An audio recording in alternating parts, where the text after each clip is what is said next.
What should be my cancellation continuous content and update policy?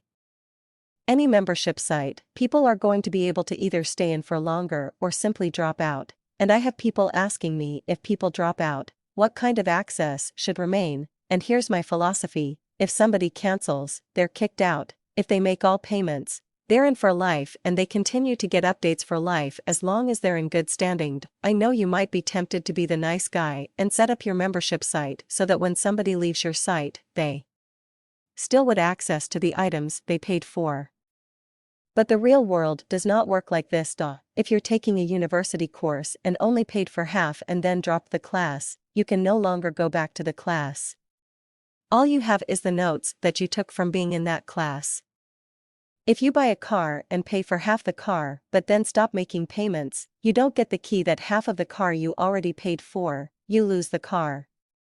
So it makes it very easy for you to manage your membership site if somebody is completely kicked out when they cancel.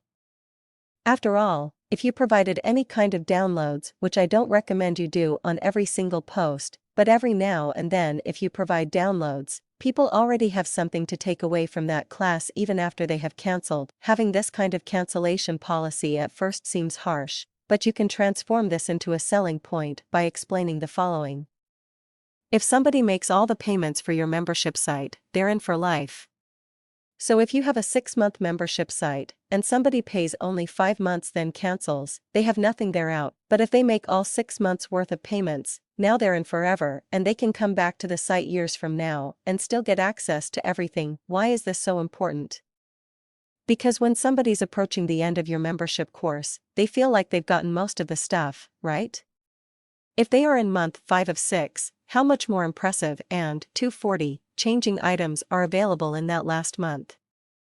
Hard to say.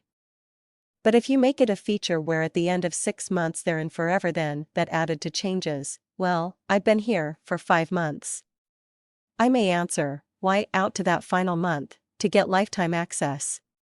And the good thing about this is that lifetime access can mean quite a bit, especially if you provide updates.